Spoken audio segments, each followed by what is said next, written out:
लेकिन अब अगली खबर की ओर रुख करते हैं और आपको बता दें, एक ऐसी खबर जिसने पाकिस्तान की नींद उड़ा रखी है।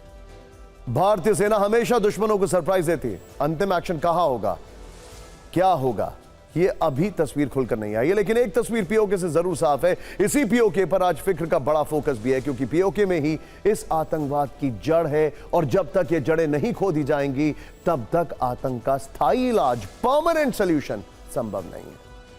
पहलगाम में हमला कराकर पाकिस्तान ने शेर को छेड़ा है और अब पाकिस्तान का इलाज पीओके में ही करना जरूरी हो गया है। पीओके पर पाकिस्तान का दशकों से अवैध कब्जा है और पहलगाम का बदला लेने के लिए भारतीय सेना के टारगेट पर पीओके भी होगा और इसके लिए भारतीय सेना के शूरवीर को एलओसी पार करके वहां के आतंकी कैंपों पर फाइनल असॉल्ट करना होगा। पीओके की घर वापसी जल्द कैसे हो सकती है, अखंड भारत का सपना कैसे पूरा हो सकता है, पाकिस्तान की फिक्र कई गुना बढ़ने वाली है। यह फाइल बस खुलने ही वाली है। इस तरह के जटिल ऑपरेशन को कामयाब बनाने के लिए कुछ बातों का एक साथ होना जरूरी है।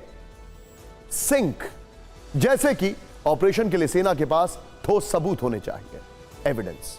पक्ष विपक्ष सभी राजनीतिक दलों का एकजुट होना आवश्यक है, मैंडेट। और सबसे बड़ी बात, विश्व समुदाय का समर्थन मिलना भी बहुत जरूरी है, यानी कि इंटरनेशनल कंसेंसस। समझ रहे हैं आप, एविडेंस, मैंडेट और इंटरनेशनल कंसेंसस। पहलगाम में हमले के बाद ये तीनों ही बातें भारतीय सेना और सरकार के फेवर में जा रही हैं। पूरे देश से बस यही मांग उठ रही है कि अब की बार सेना को आतंक के जड़ पर प्रहार करना होगा, पीओके को वापस लेना होगा, तभी पाकिस्तान प्रायोजित आतंकवाद का अंत होगा और ऐसी घटनाएं नहीं होंगी। तो सबसे पहले आपको इसके पीछे की ठोस वजहों के बारे में बताते हैं। एविडेंसेस देखिए जो हमने आपसे कहा है। पहलगाम हमले का पीओके कनेक्शन बेपर्दा हो चुका है। खुफिया सूत्रों से खबर है कि पहलगाम हमले में शामिल टीआरएफ के सभी आतंकवादियों को पीओके में लश्कर के टेरर कैंप में बुलाकर हमला करने की ट्रेनिंग मिली थी। भारत सरकार ने यह डोजियर इंटरनेशनल कम्युनिटी में दे दिया है, जो कि अभी नहीं, आने वाली जून में कामयाब होगा, जब एफएटीएफ की बैठक होगी और फिर से पाकिस्तान को ग्रे लिस्ट में डालना होगा। पीओके में ही पहलगाम के गुनहगारों को M4 असॉल्ट राइफल और AK-47 राइफल चलाने के अलावा एल्पाइन क्वेस्ट एप्लीकेशन चलाने का प्रशिक्षण भी दिया गया था। क्या है ये एल्पाइन क्वेस्ट? ये है आंसर।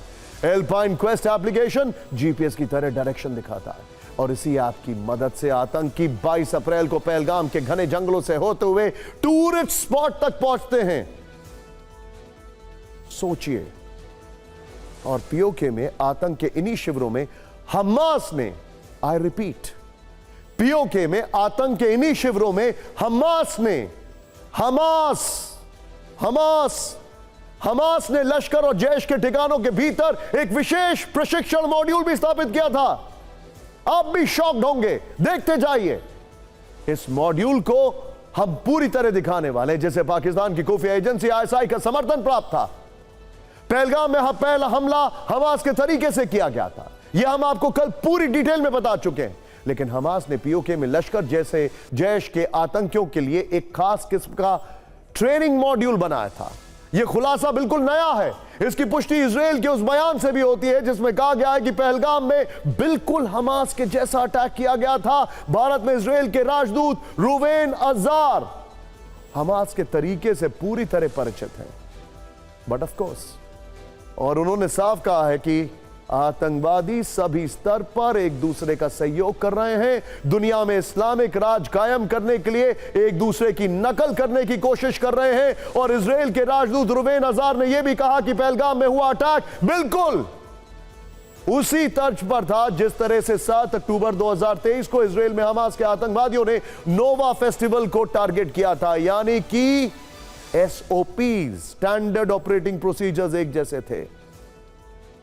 अपने दावे की पुष्टि करने के लिए रूवेन अजार ने एक और घटना की ओर भारत का ध्यान दिलाया। उन्होंने 5 फरवरी को पीओके में हुई एक रैली का जिक्र किया। आपको याद होगा, हमने आपको बताया था, ये याद है आपको?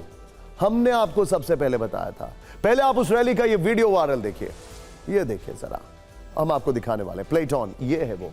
इस चैनल ने इसी शो में आपको दिखाया था ये, और हमने वार्न भी किया था इसमें मंच पर खड़े इस हमास लीडर को पहचानिए, यह है हमास का लीडर खालिद कद्दूमी। 5 फरवरी को खालिद कद्दूमी पीओके के रावलकोट में पहुंचा था। वहां आयोजित Kashmir solidarity and Al Aqsa flood conference में खास मेहमान था। लश्कर के आतंकवादियों ने उस पर पुष्प वर्षा की थी। वहीं पर सजाए गए टेरर वाले मंच से खालिद कद्दूमी ने भड़काऊ भाषण दिए। खुफिया एजेंसियों के सूत्रों से भी खबर है कि पहलगाम जैसे बड़े हमले का प्लॉट भी उसी दौरान हमास की मदद से तैयार हुआ था। यानी पहलगाम हमले के तार डायरेक्ट पीओके से जुड़ रहे हैं। और भारत में हर बार जब हमले के केंद्र में पीओके होता है तो क्यों ना अब उसी पीओके को कुशल रणनीति बनाकर सटीक वार करके वापस पाया जाए, जिससे कि आतंक का ये पूरा किस्सा और इसकी जड़ खत्म हो जाए। Once for all, get it over.